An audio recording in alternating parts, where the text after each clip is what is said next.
सभी किसान साथियों को राम राम। हमारे YouTube चैनल निमाड़ देसी खेती में आपका स्वागत है। आज हम बात करने वाले हैं अदरक की फसल में लगने वाले करपा रोग के बारे में। करपा रोग क्या होता है, यह किस वजह से खेतों में दिखाई देता है, इसके लक्षण क्या है, इसकी पहचान कैसे की जा सकती है और इसकी रोकथाम के लिए कौन सा स्प्रे करना चाहिए, आपको इस वीडियो में संपूर्ण जानकारी दी जाएगी। किसान साथियों, करपा रोग कैसा होता है, इसकी पहचान कैसे करें और इसके लिए कौन सा स्प्रे करें, आज इस विषय में पूरी डिटेल से बात की जाएगी। तो बात करते हैं सबसे पहले करपा रोग क्यों होता है। किसान साथियों, इस वर्ष 2025 में अदरक की फसल में सबसे ज़्यादा करपा रोग का अटैक दिखाई दे रहा है, क्योंकि इस बार बारिश के मौसम में दिन का तापमान अधिक रह रहा था और रात्रि का तापमान ठंडा था। रात का तापमान कम होने की वजह से सुबह सुबह अदरक की पत्तियों पर पानी की बूंदें और होश की बूंदें जम जाती है और दिन का तापमान अधिक होने की वजह से पत्तियों पर जमी हुई पानी और होश की बूंदें धब्बे का रूप ले लेती है, जिससे बैक्टीरियल फंगस उत्पन्न होता है। इसकी वजह से करपा रोग होता है। और दूसरी वजह अदरक की फसल में जमीन में मौजूद फंगस की वजह से भी यह फैलता है। करपा रोग इन दो कारणों से दिखाई देता है। किसान साथियों, करपा रोग की पहचान की बात करें तो आप अपने खेत में अदरक की पत्तियों पर ध्यानपूर्वक देखोगे तो आपको पत्तियों पर भूरे और पीले रंग के धब्बे बनते हैं और ये छोटे छोटे धब्बे धीरे धीरे करके पूरे पत्ते पर फैल जाते हैं और जिससे पत्तियां लाल होकर सूखने लगती हैं और धीरे धीरे यह पूरे पौधे में फैल जाता है। आप अपने खेत में अदरक की फसल में देखें कि भूरे और पीले रंग के छोटे छोटे धब्बे पत्तों पर नजर आए या निचली पत्तियां लाल होकर सुखाई दे तो लापरवाही नहीं करें, क्योंकि यह रोग धीरे धीरे पूरे अदरक के पौधों के पत्तियों पर फैल जाता है और बाद में उसे रोकना बहुत मुश्किल होता है।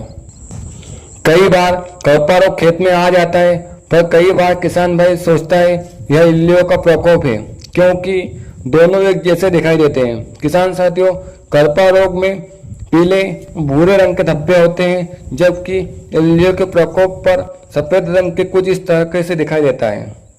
अब बात करें इसकी रोकथाम के लिए तो किसान साथियों, करपा रोग को रोकने के लिए हमें फंगीसाइड के साथ साथ एंटीबायोटिक और टॉनिक और कीटनाशक भी लेना होता है। फंगीसाइड के लिए सिजेंटा का फॉलियो गोल्ड लेना है, जो कि एक सिस्टमेटिक और कॉन्टैक्ट फंगीसाइड है, जिसमें टेक्निकल मेटालेक्सल M 3.3% और क्लोरोथ्लोरोनिल 33% है। यह दोनों तरीके से कार्य करता है।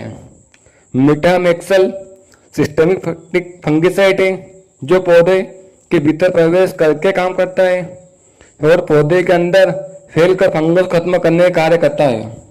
और क्लोरोथ्लोरोनिल पौधे की ऊपरी सतह पर बनने वाले फंगस को खत्म करने का कार्य करता है। किसान साथियों, आपको फॉलियो गोल्ड 40 ml प्रति पंप लेना है, या तो आप सिजेंटा का इसको फंगिसाइड ले सकते हैं, जिसमें डाइक्विनोकोनाजोल 25% है, जो एक सिस्टमेटिक फंगिसाइड है। इसके साथ में कवच फंगिसाइड ले सकते हैं, जो कि कॉन्टैक्ट फंगिसाइड है, जिसमें टेक्निकल क्लोरोथ्लोरोनिल है। एंटीबायोटिक के रूप में हमने एरिस का प्लांटोमाइसिन लिया, जिसमें टेक्निकल स्टेप्लोमाइसिन 9% और टेट्रासाइक्लिन हाइड्रोक्लोराइड 1% है। यह दो तरीके से कार्य करता है। यह पौधों पर बैक्टीरिया और फंगस दोनों को खत्म करने का कार्य करता है। किसान साथियों, इसके साथ कीटनाशक के रूप में आप किसी अच्छी कंपनी का कीटनाशक ले सकते हैं। 12 जेट हमने लिया है, जिसमें टेक्निकल नोवालुरॉन 25.3% और इमामेक्टिन बेंजोएट 0.9% है। और टॉनिक के लिए हमने एग्रीस एग्रो लिमिटेड का एग्रोमिन गोल्ड ले आए, जिसमें सभी तरह के माइक्रो न्यूट्रिएंट्स मौजूद होते हैं जो पौधे को क्लोरोफिल की मात्रा बढ़ाने में मदद करते हैं और पौधे को स्वस्थ और हरा भरा रखने का कार्य करता है। किसान साथियों, करपा रोग अगर आपके खेत में ज्यादा मात्रा में दिखाई दे रहा है तो आप 15 दिन के बाद और एक और स्प्रे ले सकते हैं, क्योंकि यह रोग को जाने में 1 से 1.5 महीने का समय लग जाता है। तो किसान साथियों, हमने इस वीडियो में आपको करपा रोग के लक्षण, इसकी पहचान कैसे करें और रोकथाम के लिए कौन सा फंगिसाइड और कौन सा स्प्रे लें, इसको जानकारी दी है। किसान साथियों, हमारे द्वारा दी गई जानकारी आपको पसंद आए तो आप हमारे वीडियो को लाइक करें, कमेंट करें और शेयर करें और हमारे चैनल को सब्सक्राइब जरूर करें। धन्यवाद।